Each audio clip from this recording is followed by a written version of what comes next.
Assalamualaikum. Topik layanan kita hari ini yaitu stop bullying.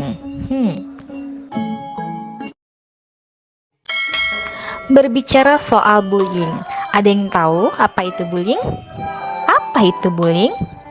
Bullying adalah perilaku tidak menyenangkan yang dilakukan oleh seseorang atau sekelompok dengan tujuan untuk mengganggu atau mengancam keselamatan serta kesehatan dari seseorang, baik itu secara fisik maupun secara psikologis. Bullying juga bisa dilakukan di dunia nyata maupun di dunia maya, yang membuat seseorang itu merasa tidak nyaman, sakit hati, serta tertekan. Dapat dikatakan tindakan atau perilaku bullying apabila dilakukannya secara berulang dan terus-menerus. Dan apakah adik-adik tahu bahwa terdapat beberapa jenis bully? Itu ada 4. Yang pertama, ada bullying secara fisik. Bullying secara fisik itu contohnya ada perilaku memukul, menendang teman, menampar, mencekik, serta menggigit. Ada contoh lainnya seperti menjambak, mencubit. Nah, itu juga termasuk dalam bentuk bullying secara fisik. Yang kedua, ada bullying secara verbal. Apa sih verbal itu? Jadi ini bullying yang dilakukan secara lisan. Misalnya kita memberikan julukan nama kepada teman-teman kita mencela teman kita, memfitnah, mengkritik secara kejam, lalu menghina. Nah, ini termasuk ke dalam bullying secara verbal, anak-anak. Lalu yang ketiga, ada bullying secara relasional.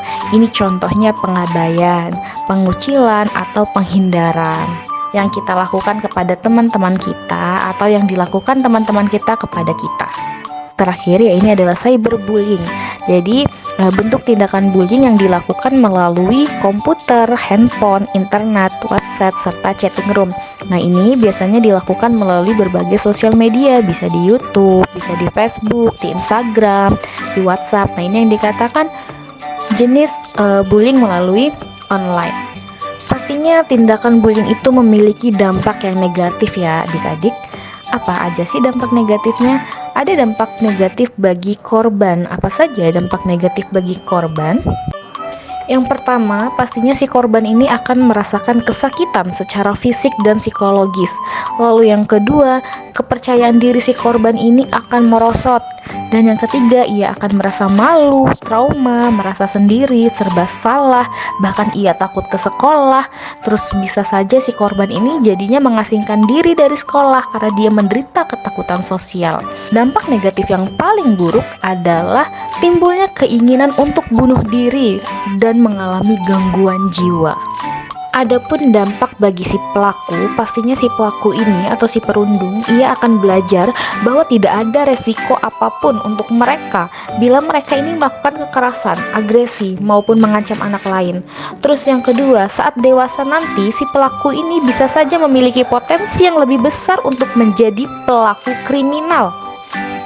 Sangat miris sekali adik-adik jika perilaku bullying ini terus terjadi di lingkungan sekolah, mengingat banyak sekali kasus bullying di Indonesia ini. Sudahkah adik-adik menyadari banyak sekali kasus bullying yang telah terjadi di lingkungan sekolah? Sangat miris sekali apabila tindakan perilaku bullying ini terus terjadi di lingkungan sekolah kita di Indonesia. Karena sudah banyak ya kasus yang terjadi di Indonesia, ini adalah beberapa kasus yang telah terjadi di Indonesia. Adapun dasar hukum terkait tindakan perilaku bullying ini terdapat dalam Undang-Undang Nomor 35 Tahun 2014 tentang Perlindungan Anak. Pada pasal 76C ini dikatakan bahwa setiap orang dilarang menempatkan, membiarkan, melakukan, menyuruh, atau turut serta melakukan kekerasan terhadap anak. Selain itu, akan ada sanksi yang diberikan kepada pelaku bullying. Nah, sanksinya ini terdapat dalam pasal 80 ayat 1 yang berbunyi pidana penjara paling lama 3 tahun 6 bulan dan atau didenda paling banyak 72 juta. Oke adik-adik, siswa yang cerdas itu harus tahu cara bertindak. Nah, di sini ibu akan memberikan tips mencegah dan melawan bullying di sekolah. Tips yang pertama, kita harus dapat mengembangkan budaya relasi atau pertemanan yang positif.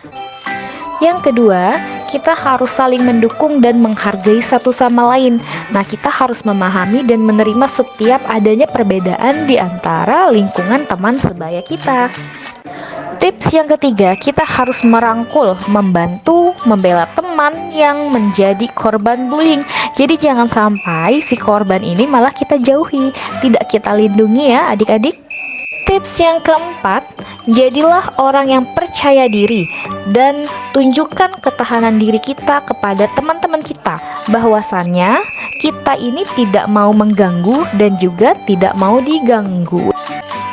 Tips yang terakhir, menjadi agen perubahan di sekolah.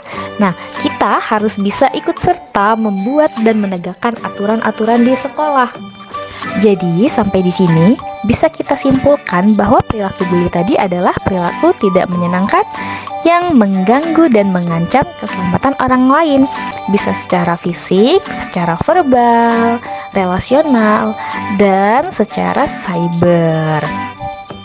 Ibu harap tips-tips yang Ibu berikan dapat adik-adik terapkan dalam kehidupan sehari-hari di lingkungan sekolah ya.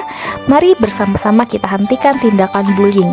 Jangan jadikan si pelaku dan harus berani speak up jika kita menjadi korban. Be a buddy, not a bully. Sekian materi kita hari ini, sampai bertemu di materi selanjutnya mengenai bahaya dari merokok. Ibu akhiri, wassalamualaikum warahmatullahi wabarakatuh. See you next time.